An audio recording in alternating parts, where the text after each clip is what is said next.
High court যদি গণভোটকে বাতিল করে অন্তর্বর্তী সরকারকে বাতিল করতে পারে, অন্তর্বর্তীকালীন সরকার যে নির্বাচন দিল সেটাকে বাতিল করতে পারে। দর্শক, আপনারা জানেন বাংলাদেশে যে জাতীয় সংসদ নির্বাচন হলো, এই নির্বাচনের সঙ্গে একটি গণভোট অনুষ্ঠিত হয়েছিল এবং গণভোটের পক্ষে এবং বিপক্ষে মানুষ ভোট দিয়েছে, হ্যাঁ এবং না, এবং হ্যাঁ বিপুল ভোটে জয়ী হয়েছে।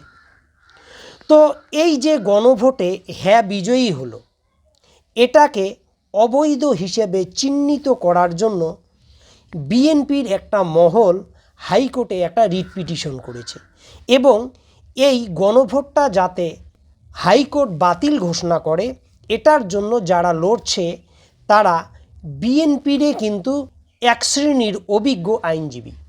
দর্শক, বিষয়টা হচ্ছে এই গণভোটকে কেন বাতিল চাচ্ছে এবং এই যে হাইকোর্টে যে শুনানিটা হলো এই গণভোট এবং জুলাই সনদকে নিয়ে, তাতে হাইকোর্টের যে পর্যবেক্ষণ, এই পর্যবেক্ষণ এবং হাইকোর্টের বক্তব্য থেকে এটা বিষয় পরিষ্কার যে সম্ভবত জুলাই সনদ এবং এই গণভোটকে হাইকোর্ট বাতিল করতে পারে।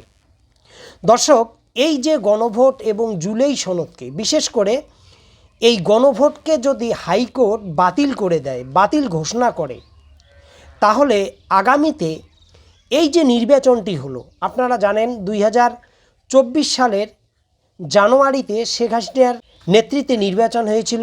যদিও এই নির্বাচনটা নিয়ে অনেক বিতর্ক আছে, এই নির্বাচনটাকে আমিডামি নির্বাচন বলা হয়।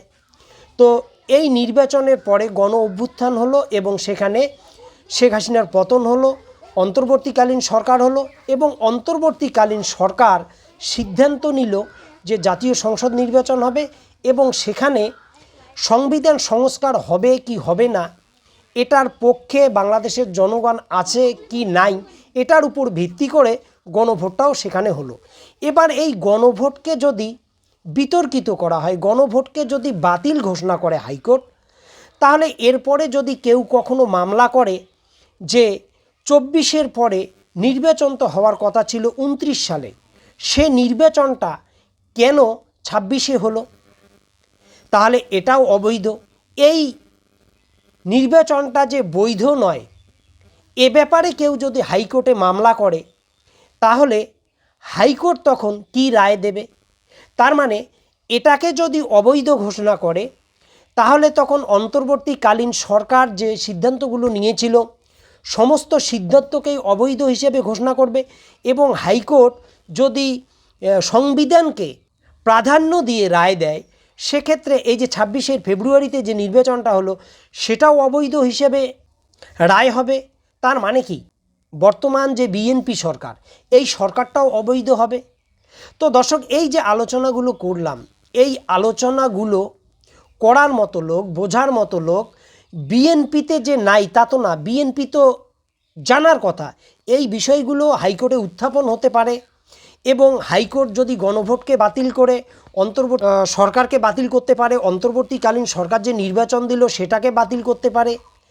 জুলাই যোদ্ধা যারা ছিলেন, যারা এই গণ অভ্যুত্থানকে সংগঠিত করেছেন, তাদের এই গণ অভ্যুত্থানকে সমর্থন করা, গণ অভ্যুত্থানের পক্ষে লড়াই করা, এটাকে অবৈধ ঘোষণা করতে পারে এবং এটার সঙ্গে যারা যুক্ত ছিল তাদের বিচার হতে পারে।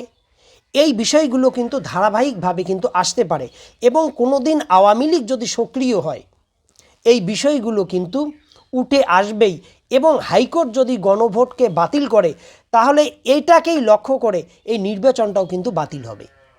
তো দর্শক, বিএনপির যারা বিশেষজ্ঞ, যারা রাজনৈতিক বিশ্লেষক, যারা বুদ্ধিজীবী মহল, তারা এই বিষয়গুলো জানার পরেও তারা কেন উস্কাচ্ছে যে গণভোটটাকে বাতিল করা হোক, জুলাই সনদটাকে বাতিল করা হোক?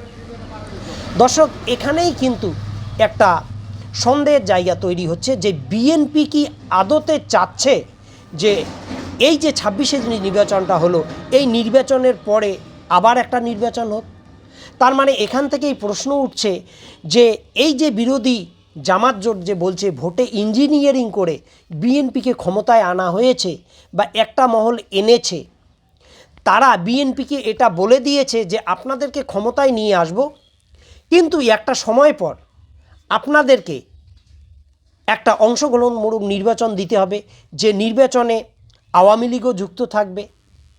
আসলে বিএনপি কি সুকৌশলে সেই দিকেই যাচ্ছে? হয়তো বিএনপিকে এটাও বলা হয়েছে যে আপনারা ক্ষমতায় এসে হাইকোর্টকে রায় দিয়ে আপনাদের নির্বাচনটাকে অবৈধ ঘোষণা করাবেন, কিন্তু তারপরে যে নির্বাচন হবে সেই নির্বাচনেও আপনাদেরকেই আমরা ক্ষমতায় নিয়ে আসবো। এই নির্বাচনটাকে বাতিল দিয়ে একটা অন্তর্ভুক্তিমূলক নির্বাচন হয়তো বিএনপি চাইছে, এবং তারা ক্ষমতায় আসবে এটাও তারা ওই মহল থেকে হয়তো নিশ্চিত হয়েছে। কারণ দর্শক, এখানে যদি জামাত এনসিপি জোট যদি নির্বাচনে জয়ী হতো, তাহলে হাইকোর্টে কিন্তু কেউ এই ধরনের মামলা করতো না, করার সাহস পেত না।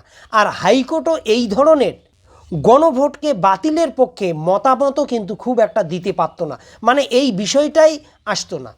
কিন্তু এটা এসেছে এই কারণেই, যেহেতু বিএনপি ক্ষমতায় এসছে, তার মানে বিএনপিকে সুপরিকল্পিতভাবেই ক্ষমতায় আনা হয়েছে, যাতে বিএনপি ক্ষমতায় এসে নির্বাচনটাকেই অবৈধ ঘোষণা করে, আওয়ামী লীগকে পুনর্বাসন করে বাংলাদেশে, আবার পরবর্তী যে নির্বাচন হবে সেই নির্বাচনে তারাই জয়ী হবে।